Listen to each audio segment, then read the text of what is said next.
everyone, stage 10 of the 2025 Tour de France.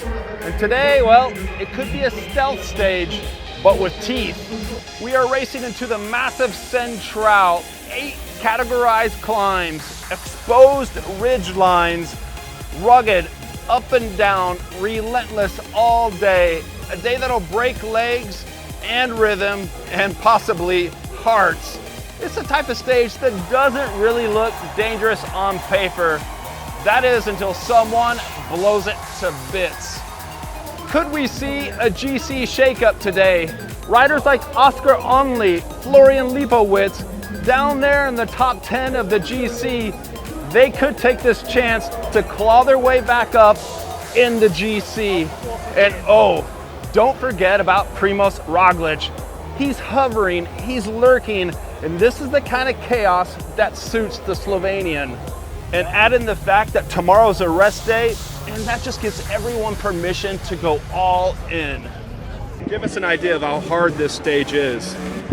You cannot imagine. This is the most painful things. I know a little bit the stage is really nice stage for racing, but when we go full gas from the start to the end, sometimes it's hard, even more hard. It's kind of these like grinding, you're just kind of always up and down, things like this. So I think it's just that you don't really get any rest. Yeah, it's a big target for me. I think it's a big opportunity for the breakaway. Last opportunity was stage 6. I missed the breakaway there, so definitely want to be in today. But it's going to be a challenge. We don't have crazy hard climbs, so it's going to be harder to get separation. It's just going to be an unrelenting day, and hopefully I can get in that breakaway and we stay away from today. It's definitely one that I was looking forward to. I think it's also one that probably Visma, Jonas, Poggi, and every other rider under 70, 75 kilos is looking forward to. I think it could go either way. I really don't think it's a nailed on break day. I think there's the potential that today's the real day that you could look to have a bit of an assault and take some time back or on the GC guys. So it could go either way, but hopefully I've got really good legs and I can at least be in and around the fight and just have a good day and be racing at the front. The chaos of it is going to make it maybe even harder than the profile is because it's not like it's crazy high altitude mountains today, but there's a lot of opportunity to isolate GC riders, possibly isolate Pogačar, so I think we're going to see Visma going crazy today. How does that hurt or help an escape's chance? Well, if it's chaotic enough, it could help, because if Tadej loses teammates and there's a group up the road, then that group's going to get a lot of time. So it'll be an interesting fight for the GC. If Visma or UAE really want to show how strong they are, then today's the perfect stage to really cause chaos. Today will be basically up and down the whole day. There's only a 5K flat before the first climb, so it will be very hard. Bastille day, so will be a firework kind of day, I think. Yeah, hard roads. Slow roads also, I think, a lot of the time. And I mean, anytime you see 4,500 meters on the program with no real climb, you should buckle up. Yeah, it's an important one, especially to not lose time. I think gaining time is possible, but will be difficult. So I think it's most important to be in the right moves, to be up there, to have the legs, and to finish this week with a high, let's say. So for me, it's going to be important to be up there and to not lose any time, and just be ready for every kind of scenario.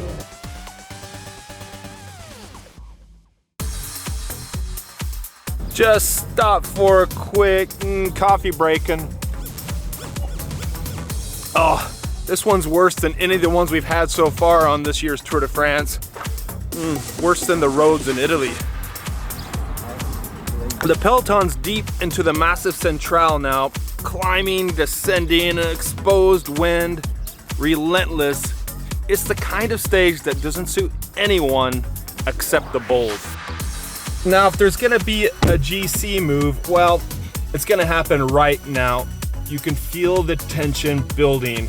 Something's going to snap, like me, after too many of these bad French coffees. Oh, take me back to Italy.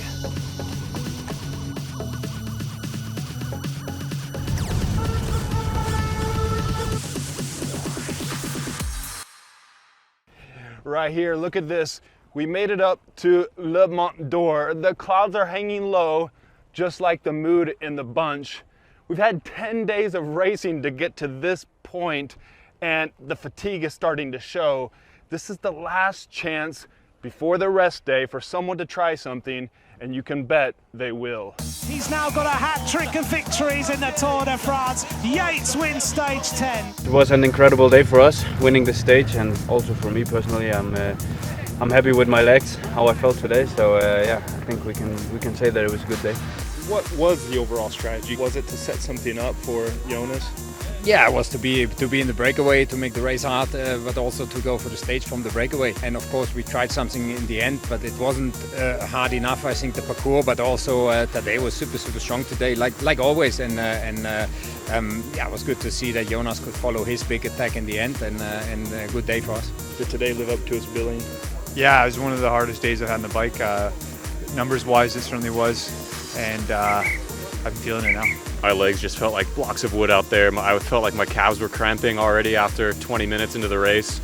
But Ben was able to go on the attack and ride himself in the yellow jersey, and to be aggressive after how hard that start was, and to continue taking time on a peloton that was trying to control, is it's really incredible.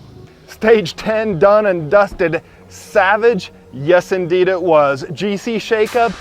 Yes, we got one. No longer do we see Tadej Pogačar, three-time Tour de France winner, in the yellow jersey. Well, now it's the Irishman, Ben Healy.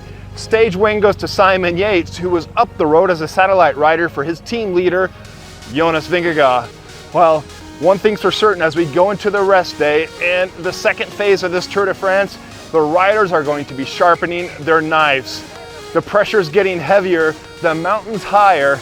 Let me know down in the comments who surprised you, who impressed you in this first phase, and who do you think is going to rise and fall in the second part to come? Because now the Tour gets serious.